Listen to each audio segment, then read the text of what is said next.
I rise today to discuss this administration's massive cover-up of the Epstein files in order to conceal President Trump's involvement. This cover-up reached its apex last month when Attorney General Pam Bondi falsely testified under oath before the House Judiciary Committee. The Attorney General testified, quote, "There is no evidence that Donald Trump has committed a crime. Everyone knows that," unquote. This is a lie. What if the so-called smoking gun against Donald Trump just exposed something else entirely? Stay with me, because what Congressman Dan Goldman just unveiled about Jeffrey Epstein is being spun as explosive, but the full story raises serious questions about credibility, timing, and political intent. Before we break this down, make sure you hit like and subscribe. This channel cuts through the noise and gives you the facts with a clear America First perspective. This is a lie. In the 3 million or so documents that the DOJ has disclosed to Congress under the Epstein Files Transparency Act, there is credible evidence that Donald Trump committed a crime. And that, of course, excludes the nearly 3 million pages that the DOJ is refusing to turn over. Donald Trump is mentioned thousands of times in the Epstein files. There are multiple allegations that he sexually assaulted young girls. But I want to focus on one victim's allegations that the FBI unquestionably found to be credible. The DOJ tried to hide reports of 3 of the 4 interviews that this victim gave to the FBI, but pressure from the media and Congress forced them to disclose them. And now we know why. She credibly accuses Donald Trump of sexually assaulting her when she was between 13 and 15. In each of her interviews, this victim recited the same account of her interaction with Donald Trump. On August 7th, 2019, she explained that she was between 13 and 15 when she was left alone with Donald Trump, who, quote, mentioned something to the effect of, "Let me teach you how little girls are supposed to be." Trump unzipped his pants and put her head down, quote, down to his penis, bit the S out of it. Trump struck the victim and said words to the effect of, "Get this little B the hell out of here." The victim advised that she bit Trump's penis because he disgusted her.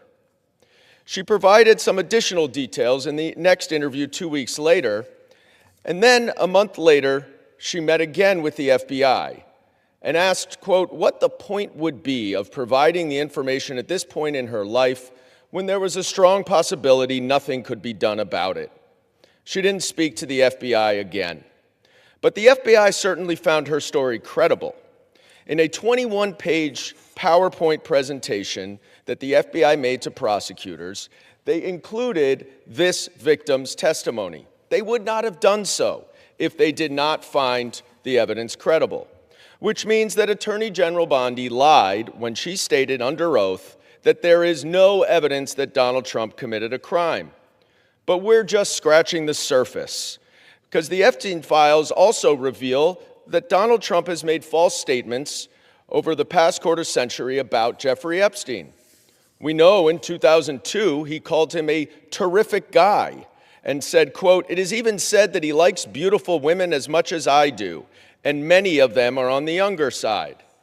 In a birthday card, 2003, that Donald Trump gave to Jeffrey Epstein for his 50th birthday, Donald wrote for himself that we have certain things in common, Jeffrey. Enigmas never aged. Have you noticed that? A pal is a wonderful thing. Happy birthday. And may every day be another wonderful secret. But in that same year, Palm Beach County opened an investigation into Epstein that eventually was turned over to the FBI. The investigation became public in 2006, and the Palm Beach County police chief received a call quickly after from Donald Trump, where Trump told him, "Thank goodness you're stopping him. Everyone has known he's been doing this." What innocent person calls the police chief about an investigation upon just learning about it? The recent documents also show that Jeffrey Epstein emailed Ghislaine Maxwell and said, quote, I want you to realize that the dog that hasn't barked is Trump. Redacted victim spent hours at my house with him. He has never once been mentioned. Trump also denied that he ever went on Epstein's plane. But of course, the Southern District of New York said that he was on his plane 8 times, often with young women. The reason why this matters is because we don't have half of the Epstein files.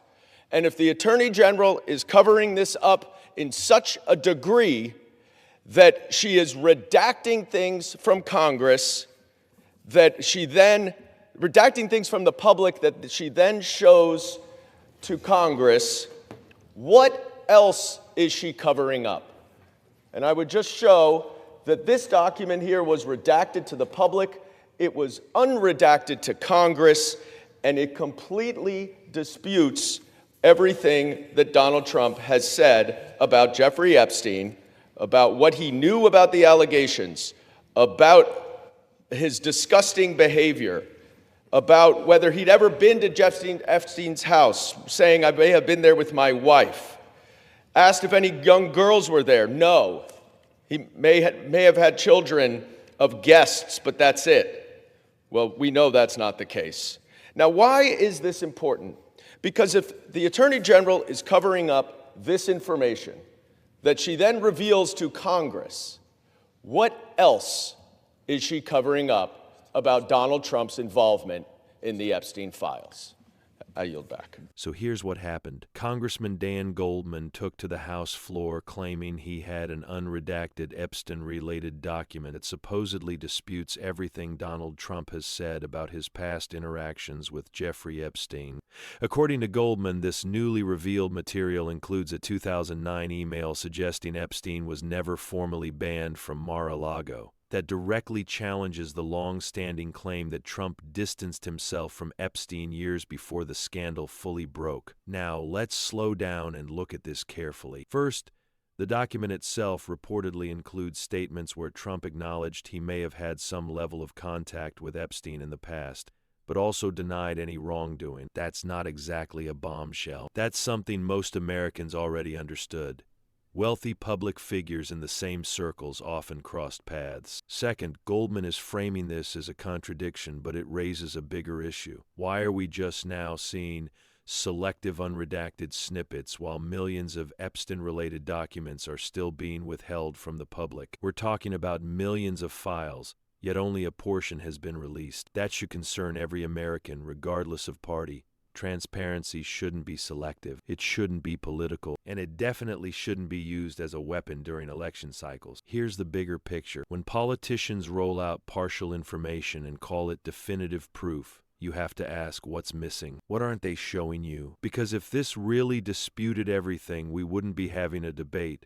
We'd be seeing clear, undeniable evidence. Instead, what we're getting is interpretation, narrative, and timing that just happens to benefit one side politically. And let's be honest, Americans are tired of that. We want full transparency on Epstein. We want every name, every record, every connection exposed, no matter who it implicates. Not selective leaks, not politically convenient revelation, the full truth. This story is far from over, and you can expect more so-called revelations in the coming weeks. The real question is, will we finally get the full picture, or just more pieces of a carefully controlled narrative? Let me know your thoughts in the comments. Do you think this changes anything, or is this just more political theater? If you want real breakdowns like this, make sure you like this video, subscribe to the channel, and turn on notifications. Stay informed, stay sharp, and I'll see you in the next one.